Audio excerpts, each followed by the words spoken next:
नमस्कार दोस्तों, हमारे चैनल डिफरेंट मूड्स में एक बार फिर आपका स्वागत है।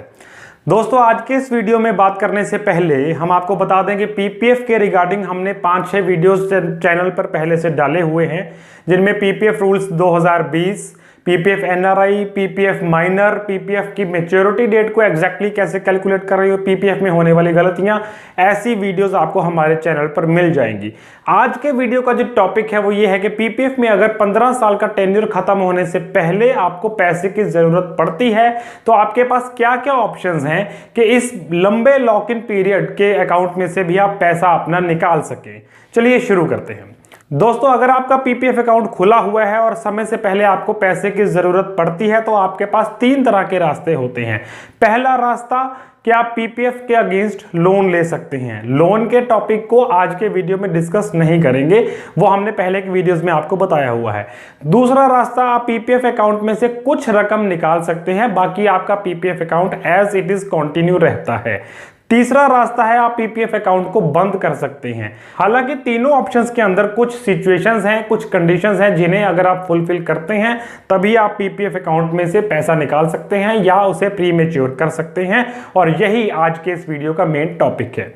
दोस्तों, सबसे पहले जानते हैं कि प्री मैच्योर क्लोजर हो या पार्शियल विड्रॉल हो। पार्शियल विड्रॉल का मतलब पीपीएफ अकाउंट कंटिन्यू रहेगा और आप कुछ पैसा उसमें से निकाल पाएंगे। प्री मैच्योर क्लोजर यानी अकाउंट बंद करना, मतलब प्री मैच्योर क्लोजर और पार्शियल विड्रॉल दोनों ऑप्शंस के अंदर आपको एक कंडीशन तो फुलफिल करनी ही है। वो सबसे पहली कंडीशन क्या है कि एक तो आपका अकाउंट एक्टिव होना चाहिए। एक्टिव अकाउंट मींस आप हर साल रेगुलर जो मिनिमम डिपॉजिट है वो उसमें डिपॉजिट करवाते आ रहे हैं। अगर आपका अकाउंट इनएक्टिव है, मतलब आपने किसी पिछले फाइनेंशियल ईयर में आपने अपने मिनिमम जो डिपॉजिट है पीपीएफ का वो भी डिपॉजिट नहीं करवाया है, तो आपका अकाउंट इनएक्टिव हो जाता है। आपको पार्शियल विड्रॉल करने के लिए या उसको बंद करवाने के लिए अकाउंट पहले रीएक्टिवेट करवाना होता है, तब आपको ये ऑप्शंस मिलती हैं। दूसरे, पूरे 5 फाइनेंशियल ईयर्स गुजर चुके होने के बाद ही आप यह अकाउंट को बंद कर सकते हैं या कुछ पैसा उसमें से निकाल सकते हैं। अब ये पूरे 5 फाइनेंशियल ईयर आप कैसे कैलकुलेट करेंगे?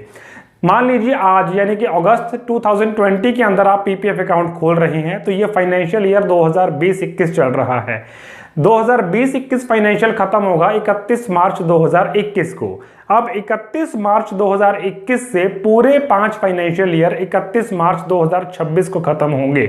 इस तरह से 1 अप्रैल 2026 से या उसके बाद आप अपना पैसा निकाल सकते हैं या उसको अकाउंट को बंद कर सकते हैं। यानी अकाउंट ओपनिंग डेट से 7वां साल भी कह सकते हैं इसको हम, या पूरे 5 फाइनेंशियल ईयर पूरे होने के बाद ही किसी तरह का पैसा पीपीएफ में से निकल सकता है। उससे पहले किसी भी कंडीशन में नहीं निकलता, किसी मेडिकल इमरजेंसी की कंडीशन में भी नहीं निकल सकता। हालांकि लोन आपको उससे पहले मिल सकता है, लेकिन पैसा निकाल नहीं सकते हैं आप पीपीएफ अकाउंट में से। दूसरी महत्वपूर्ण बात यह है कि अगर आप पार्शियल विड्रॉल की ऑप्शन ले रहे हैं तो आपको ऐसी एक एंट्री सिर्फ 1 साल में करनी दी जाएगी। यानी कि पार्शियल विड्रॉल की एक लिमिट है कि आप पिछली 31 मार्च, आज जैसे अगर आप पैसा निकालना चाहते हैं तो पिछले साल जो पिछला फाइनेंशियल ईयर गया है उसके 31 मार्च को जो पीपीएफ अकाउंट में बैलेंस था उसका 50% अमाउंट तक आप विड्रॉ कर सकते हैं। यानी सपोज करिए मैं अपने 10 साल पुराने पीपीएफ अकाउंट में से आज पैसा निकालना चाहता हूं और पिछले साल 31 मार्च 2020 को मेरे पीपीएफ अकाउंट के अंदर 2 लाख पड़े हुए थे, तो इन 2 लाख में से मैं सिर्फ 1 लाख तक ही रुपया निकाल सकता हूं। लेकिन अगर मैं मान लीजिए 40,000 रुपया निकाल लेता हूं उसमें से, तो इस फाइनेंशियल ईयर के अंदर चाहे मेरा 60,000 रुपया अभी मैंने नहीं निकाला है जिसके लिए मैं एलिजिबल था, लेकिन इस फाइनेंशियल ईयर के अंदर मैं वो 60,000 रुपया नहीं निकाल पाऊंगा, क्योंकि पूरे फाइनेंशियल ईयर के अंदर सिर्फ एक बार आपको पैसा निकालने की अनुमति दी जाती है।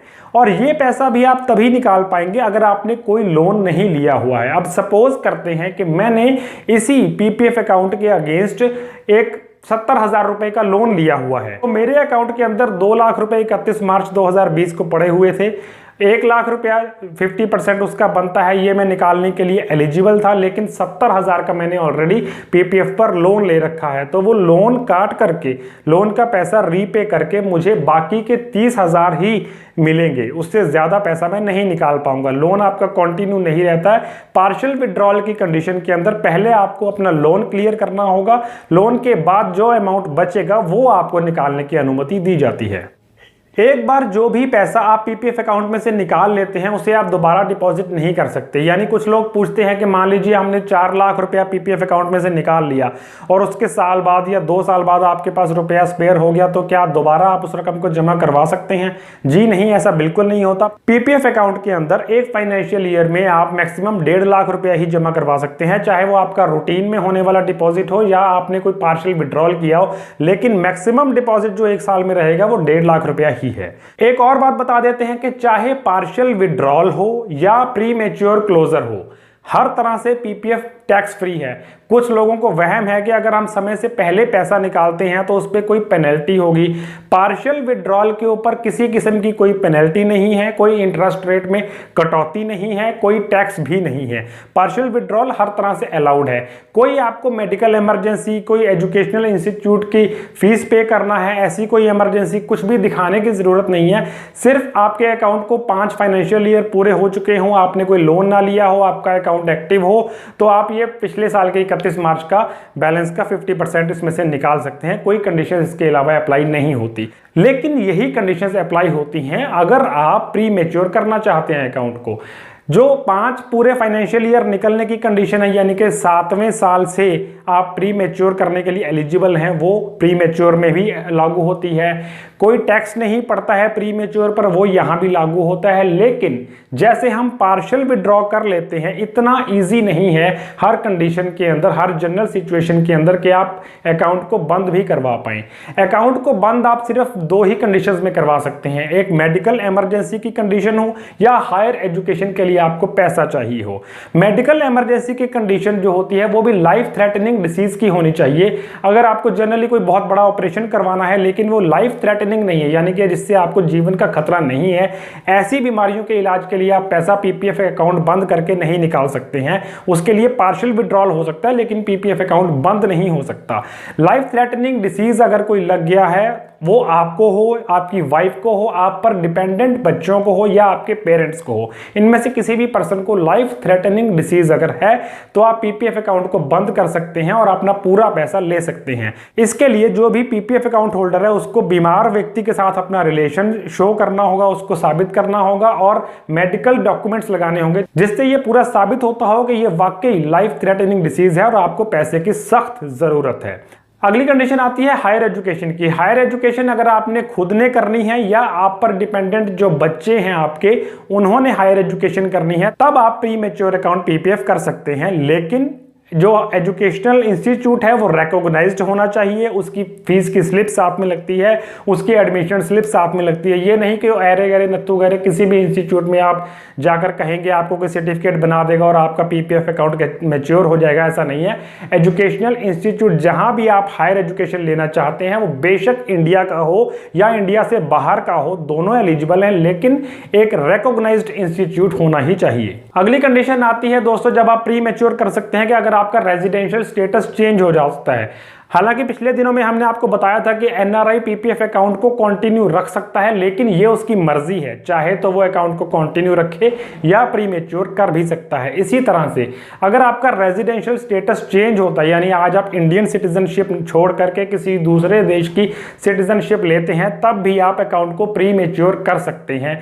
हालांकि इंडियन एनआरआई बनता है तो उसके पास ऑप्शन है अकाउंट बंद करने की या उसको कंटिन्यू रखने की, लेकिन अगर आप इंडियन सिटीजन से दूसरे देश के सिटीजन बन जाते हैं तो मैंडेटरीली आपको ये अकाउंट बंद करना ही होता है। अगली जो मेन बात है वो ये जान लें कि पीपीएफ में से जब आप पार्शियल विड्रॉल करते हैं, यानी कुछ पैसा आप निकालते हैं, पीपीएफ अकाउंट आपका लेकिन चलता रहता है, तो पेनल्टी और टैक्स कोई नहीं पड़ता, कोई इंटरेस्ट रेट में कटौती नहीं होती। लेकिन जब आप पीपीएफ अकाउंट को बंद करते हैं, चाहे वो मेडिकल इमरजेंसी हो, हायर एजुकेशन के लिए पैसा चाहिए हो, रेजिडेंशियल स्टेटस चेंज हुआ हो, कुछ भी कंडीशन हो, लेकिन पीपीएफ के पूरे टेन्योर का 1% आपसे काट लिया जाता है। यानी मान लीजिए आपके अकाउंट को खुले को 8 साल हो चुके हैं, तो उन 8 सालों में जब जब जो पीपीएफ का इंटरेस्ट रेट एप्लीकेबल होगा, उस हर इंटरेस्ट रेट में से 1% घटा के सारे आपके पीपीएफ अकाउंट की कैलकुलेशन दोबारा की जाएगी, उसके हिसाब से आपको इंटरेस्ट मिलेगा। यानी कुल मिलाकर ये जो आपका लॉस बैठता है ये 1% का तो है ही, और उसी 1% पर जो कंपाउंडिंग इफेक्ट आता है हर साल, वो भी आपका कम हो जाता है।